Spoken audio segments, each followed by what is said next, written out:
સદગુરુએ બતાવી અમરનગરમાં પછી આત્મ દેખ્યા એ હું તો ભૂલી ગઈ એ પછી નિર્ભેના તો વાંધો રે એ પછી મધ્યમાં મારું આ મનડું ઠરે એ એવો ગુરુ ગમ્યાનો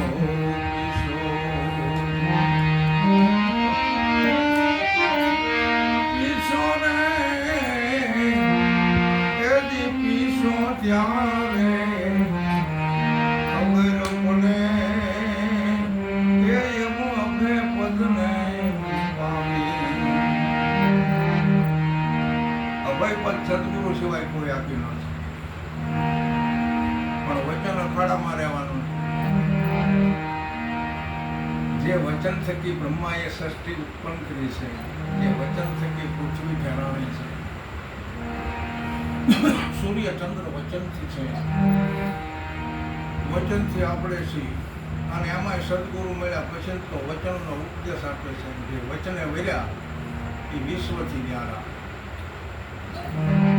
આ યથાર્થ વચનની શાન જાણે પછી એને શું કરવા જેવું નહીં એમ વચનમાં સમજણે એને મોટું સુખ મળે છે અને જ્યારે મનને ઓળખી અને એક મના બની જાય ત્યારે પ્રભુ હરિ એના ઘરે પધારા છે બહુ આમ તમે જોવો ને તો એટલો બધો અનુભવ આપણને થાય એટલે એમણે તો બહુ ટૂંકમાં શૈલી કહી દીધી છે ગંગાસીથી કે અથવા લોયનના ભજનની અંદર વિરેલાખા વચન થકી બ્રહ્માએ સૃષ્ટિ રચાવી.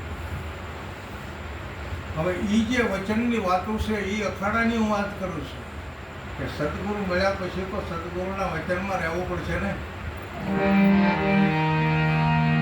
કારણ કે સદગુરુના શરણે ગયા ત્યારે આપણને વચનની વિવેકની વૈરાગની ભક્તિની જ્ઞાનની શુદ્ધતા વાણીની શુદ્ધતા વિચારની ધીરજની ધારણાની આ પછી બધી ખબર પડી છે એમને એમ તો ખબર પડે એવું છે નહીં. આ મધ્યનો ભાગ અત્યારે આપણા શરીરની વાત કરી છે. મનને કદાચ મળ્યું હોય તો અત્યારે મળ્યું છે એને ઠેરવવાનું છે. મન જ્યાં સુધી ઠરે નહીં મન જ્યાં સુધી સ્થિરતા પદને પામે નહીં અને એના થાપા ઉતાપા મટે નહીં ત્યાં સુધી મેળમાં નથી આવ્યો. બોલી શકાય પણ પોતે મનોમન ક્રિયાની વાત કરે એ હકીકત છે. પરંતુ મનનું જ્યાં કામ નથી બુદ્ધિનું જ્યાં કામ નથી ચિત્તનું જ્યાં કામ નથી એવી ભૂમિકાની વાતો કરી છે સંતો અને એ ભૂમિકાએ ગાવાનો છે. ગુરુનો દેશ શું મન બુદ્ધિ અને જીભથી દઈ શકાશે? સદગુરુ મહારાજની દયા થાય કૃપા થાય. ગુરુદેવની દયા વિના કંઈ છે નહીં. કઈ પડતા કઈ નથી. બસ શ્રદ્ધાવાન ને અડગ મન એક મૂકો હોય શીશ તો દાદ સવો કહેશે સદગુરુ મહારાજને મુક્તિ કોઈ બક્ષિસમાં આપી દે. પણ શીની શ્રદ્ધા કેવી રીતે અડગ મન એ આપણે વિચારધારામાં જવાનું કે હવે મારે બીજું નજરની અંદર આવે એવું નથી. બસ મને એક નક્કી થઈ ગયેલું છે કે ગોવિંદો પ્રાણ જમારો રે મને જગ લાગો મારો મને મારો રામજી ભાવે રે બીજો મારી નજરે લાવે. આમ છે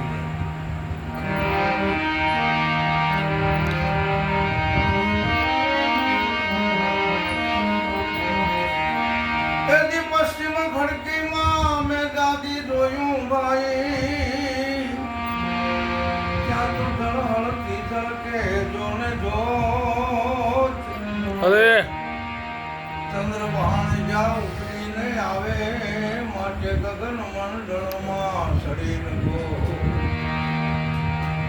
એ પછી ખાવદ ખોલે ખેલો રે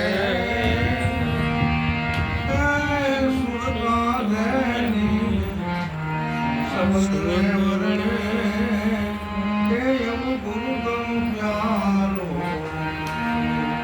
ગુરુગમને ઉપદેશ કહેવાય, સદગુરુની શાન કહેવાય. ઉત્તર દિશા આપણું મુખ છે, પૂર્વ દિશા આપણી આંખું છે. આ જ્ઞાનેન્દ્રિયોમાં બે દિશાઓ છે, આંખું અને આપણું મુખ. આ ઉત્તર દિશામાંથી જ સાહેબો આવે અને આ પૂર્વ દિશામાં જ સૂરજ ઉગે.